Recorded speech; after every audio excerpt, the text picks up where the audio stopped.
Hey, guys. Welcome to Waterfed Wednesday. I don't know about you, but I can really jam to that music. It's gets me motivated to do this. All right. So if this is not the first time, or this is the first time joining us, we try to air most every Wednesday, but sometimes life gets in the way or things need to be addressed.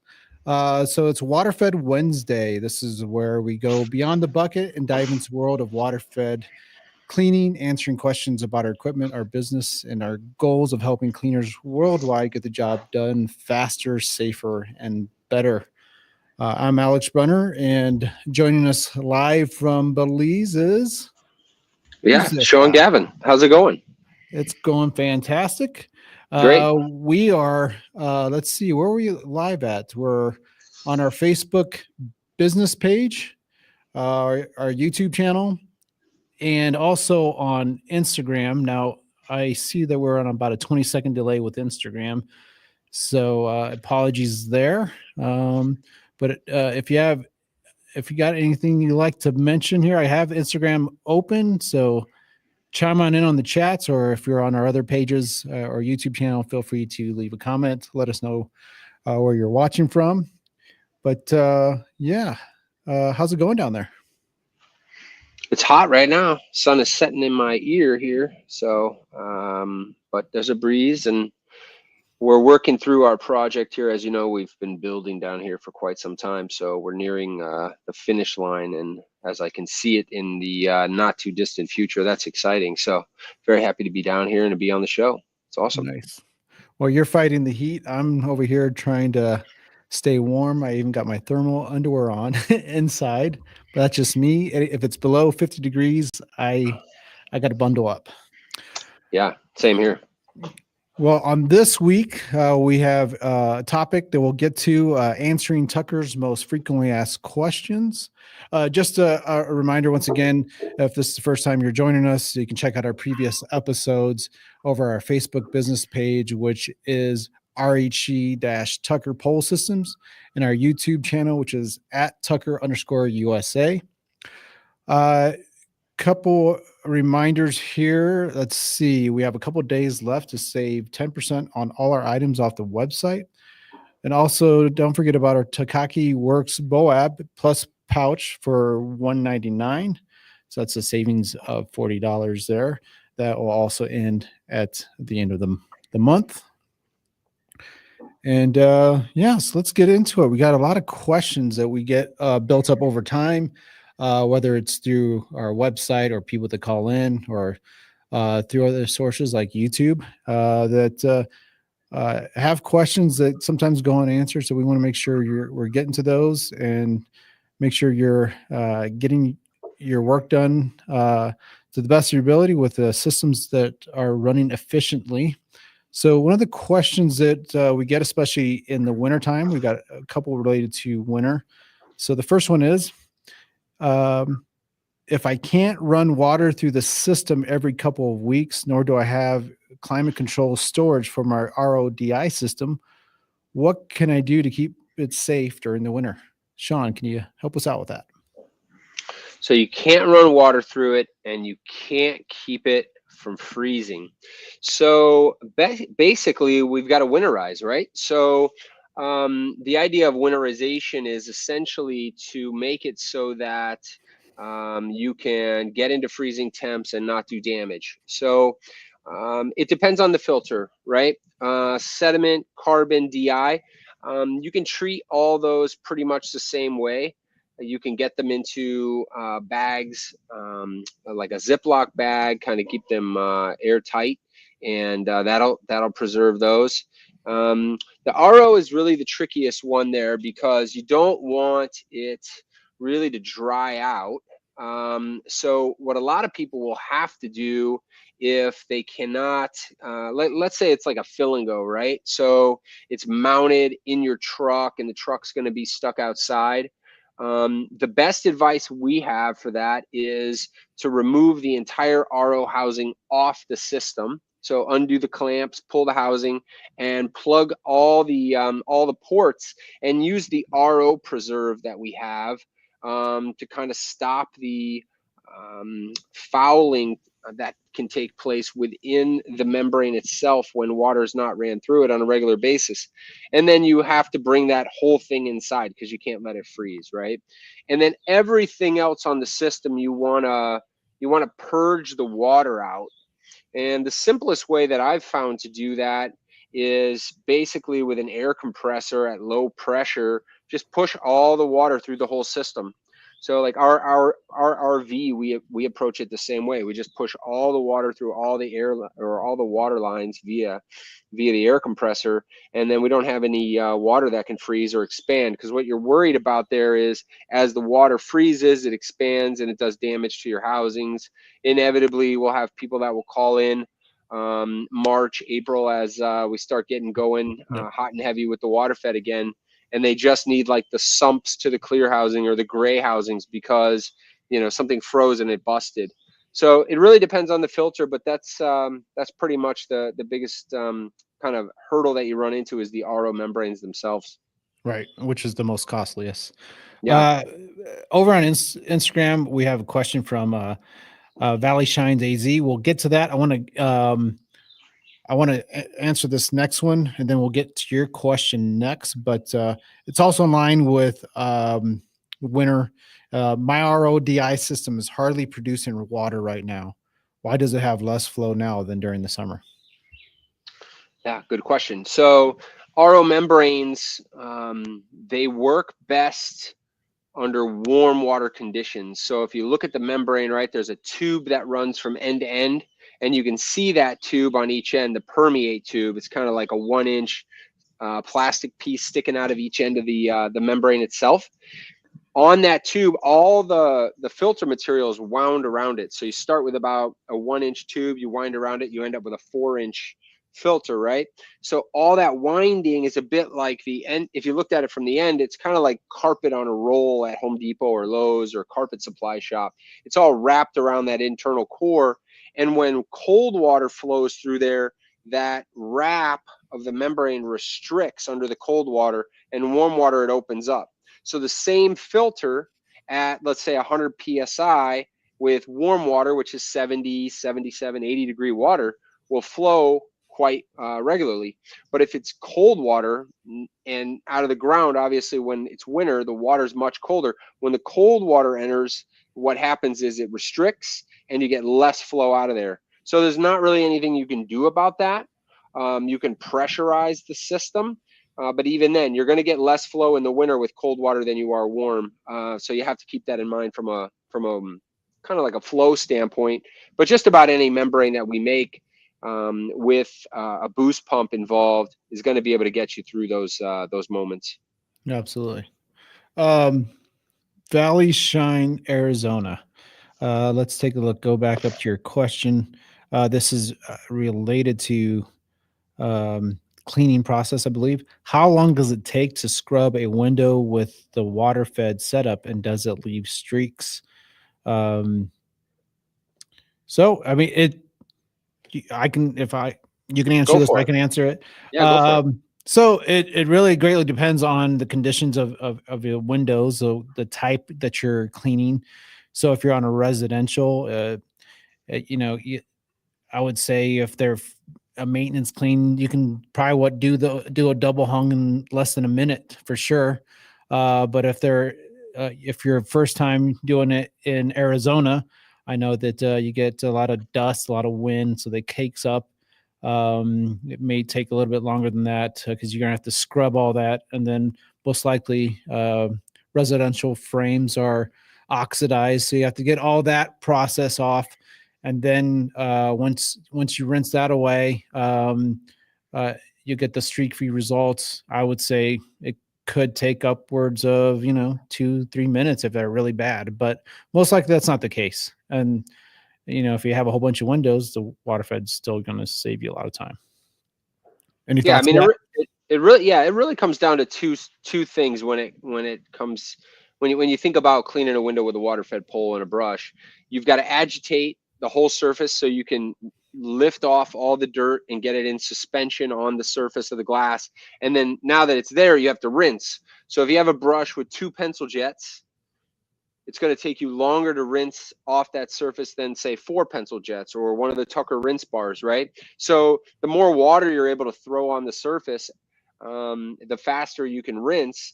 And, you know, you mentioned Arizona, which is where the person asking the question resides. You know, you run into other issues like just the heat, right? It's so dry, it's so hot. And then you run into the idea of the fact that it can dry before you even rinse it if you're in direct sun. So you got to keep a lot of those factors in mind. But yeah, it's just a matter of getting everything suspended on the surface and then rinsing it off. Yeah, absolutely. And then if you're on commercial glass, it, you know, depending on the seals around the glass, it might drip for a period. So let us know if that's the answers you're looking for, or if you have some more, we'll check back in with you. Let's take a look. Patrick McCleary, one of our brand ambassadors out of the Chicagoland area. I could finally catch up on doing some cleanings this week. Temperatures have been brutal. So, yeah. Hopefully we get a warm up everywhere. Nationwide, right? I mean, Florida got snow. It's kind of crazy. That is unreal. Mm-hmm. We got Rebecca chiming in. Hey, Rebecca. Going back to, they do have a follow-up question. Does it leave residue on house below the windows? Trying to, as far as the pure water goes, no, there's no residue left behind. You're dealing with zero water there, so it's especially on the glass, there's nothing left there. But below the window, I'm guessing if you're dealing with stucco, you might see. I think what happens, have you seen those pictures of windows that are clean with water fed, and then you see the white runoff on there? To me, that's oxidation, which is I've been able, when I'm washing there, if I see that and if it's excessive, I'll just go ahead and rinse that down the wall, because it will just leave that that white residue behind. Mm-hmm. But typically, it wasn't an issue for me. Yeah, you're just scrubbing and rinsing dirt off, so you've got purified water and dirt involved. So rinse away, and you know that oxidation, it's dependent on the window frame, right? So you've got those white vinyl window frames. It's actually by design that they oxidize, because what happens is it makes it continually look new and white. And so it's those windows that if you were doing them traditional and you've got your Huck towel or whatever towel you're using and you're detailing, you get that white chalky material right on there. Well, that's the oxidation coming off of that, but it's by design because it makes it continue to look new and fresh on that white there. But I think that's the only color I ever ran into that does that. So it really isn't an issue that we run into ever. Yeah, absolutely. Vineyard View window cleaning over at Instagram mentions that water-fed pole will save you an average of he's getting an exact here, 2 minutes, 45 seconds to 3 minutes per window. All right. And one more question over there. How long does a tank last and what is the maintenance required? Let us know. Are you referring to an RO tank or like our fill and go tank, the 50-gallon tank? Then what kind of tank? What are we talking here? Exactly. What are we talking about here? All right. Going back to our other questions that we have. Looks like, where were you at here? My pump is turning on and running, but it's not pulling water through at all. What is the problem? Okay, what kind of pump, Alex? Are we talking fill and go? That sounds like a fill and go tech. Yeah, this sounds like question. It definitely does. So it's not, the pump is on, but it's not siphoning the water out of the tank. Yeah, this is a tricky one because my practical advice is not always the most professional advice here. You know, if you've got water in the tank and you've got the way these are all set up, and even in the DIY setup, right? You've got your pump is siphoning via a hose that's down in the water source. And so if you've got water in there and your hose is down in there, but on the output of the pump, you're getting no water, then probably what you're running into is what they call an air leak. Or it was caused by your water level went so low that you basically ran out of water. Now you're refilling and you're trying to get it to siphon. In the field, the way I always dealt with it was I would just suck on the hose and get the water moving, right? It would actually solve the problem. In the field, all we're really trying to do here is prime that pump. So if you reach down in there on the inlet side and you hold the hose vertical, right? So now instead of it pointing down, you've got it up, and you take just a little bit of water in a cup and you pour it in that hose. You're forcing water in there, and then it gets rid of that airlock, and then you can shove it right back down in there. So it really just depends on your setup and how accessible that is. We've looked at those primer bulbs and that kind of stuff for gas setups, but they're really not designed for our application, and then impurities get in the mix there and all those kinds of things, which we don't want. So it really just comes down to coming up with a practical way to get water on that siphon side, because the pump will run and not pull water sometimes. So you've just got to get it primed. Yeah, absolutely. Another point to that, I remember, what was it, a year or so ago, I hopped out on a FaceTime call. Guy was frantic, had the situation where it just was not siphoning that water out. So went through the steps, and then it was actually the easiest thing. I'm like, hey, do me a favor, unravel all your hose on your reel. Let's see if there's a kink in there. Sure enough, right at the end, there was a kink. And as soon as he did that, water went to his pole, and he was a happy window cleaner. Yeah, the fill and go tech support calls, they run the gamut, right? But it's always start simple and look from the simplest end up. And the kink in the hose, or you've got a valve closed you're not thinking about, or whatever the case may be, because it's usually not some catastrophic scenario in terms of trying to find that tech support problem. Yeah, absolutely. Going back to Valley Shines, Arizona, he's referring to the Rival V2, and looking at the basic 4-stage kit.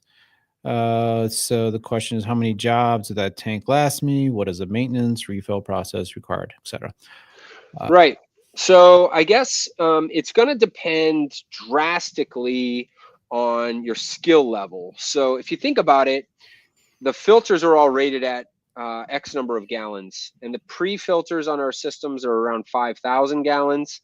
So that gives you an idea. Those are the filters that are going to need to be changed the most. A new person to water fed work will use more water per window and take more time than a seasoned pro.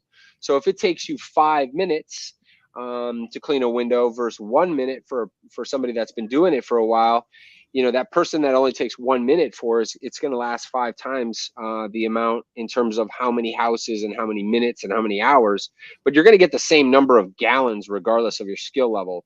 I think most people that I talk to when it comes to this kind of question is, if you think about, like, every 3 or 4 months I might have to spend some money on filtration, that's generally a pretty good gauge, right? And the nice thing about all the Tucker systems is, right out of the box, you've got your first replacement filters.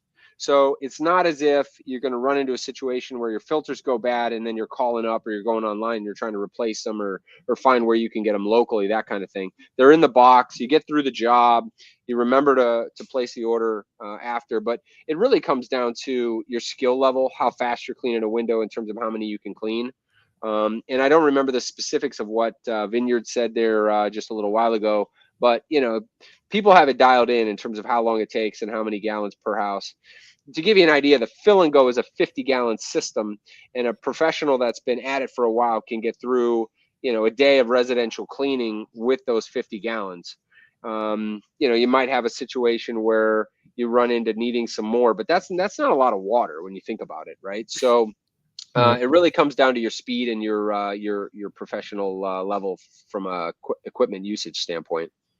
Yeah, when I was cleaning with the fill and go, I could typically get maybe up to 3 houses on the tank, and just depending on the home size.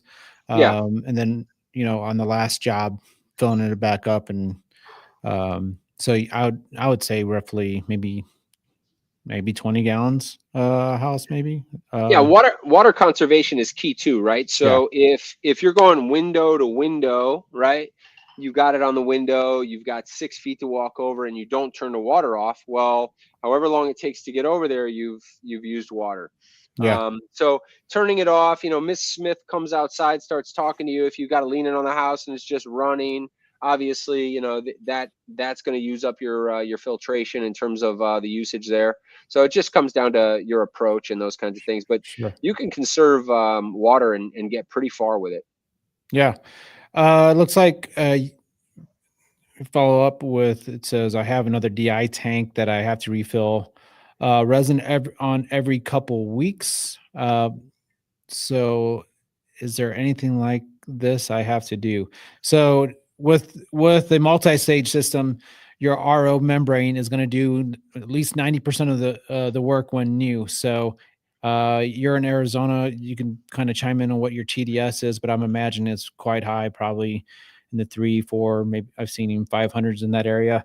So that's why you're swapping out your resin so often, because you got that single stage and that really eats through the resin. So your multi-stage is really going to be saving your costs there and swapping out that resin.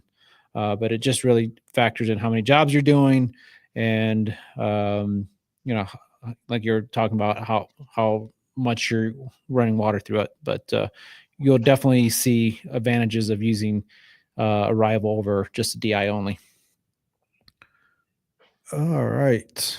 The other thing to remember with the V2s is the DI saver mode, right? So, Absolutely. we talk about that or I talk about that in one of the videos, I think on the product page for the V2. But at first, when you fire up an RO system, you got really high TDS water. If that goes in your DI filter, you're going to go through that filter a lot faster than if you bleed that water off, which is what the V2 has built in. So check out that video if you haven't seen it. I go in depth in that process. And we even offer that kind of upgrade kit, if you will, from a V1 to a V2 to where you can get that built in. But TDS creep, as they call it in the water industry, is it's a serious issue in terms of kind of burning through your final stage DI filter. So check that video out. Yeah, absolutely. I was testing someone's system today, and I was got the water running through there. Had the TDS meter on the ROs, and at first it was 60, slowly creeping down 50. It finally came down to 5. So if you, that DI saver is going to save you a lot, over a long period to save you on going through the filters there. A lot of live questions coming in, so really liking this. Looks like someone wants to be able to do commercial work if needed. I've seen resi water speed. What improvement would a pump give me? And are most hooked up with power in or from their truck or plugged in on location? Or do I need to go commercial model with a built-in pump? I'm guessing that's what it means. Um, I guess questions I'll have is how much commercial work are you looking to get into, how high you're trying to get into. I know guys that start off with a rival and they do get our booster pump, and that's just fine for them. But there's others that want to really get into some serious commercial work, and so they step up into like our max output or H2 Pro systems. But I would say as what kind of improvement would that give? Do you have an answer to that, Shawn? I don't see the question written on my screen. I'm trying to follow along. Can you reread it? Yeah, I want to be able to do commercial if needed. I've seen resi water speed. What improvement would a pump give me? And are most hooked up with power in or from their truck or plugged in on Okay, location? cool. So resi water, that means probably, If you're watching a video and somebody's cleaning on tap water pressure, you've probably got 40, maybe 45, 50 PSI coming in.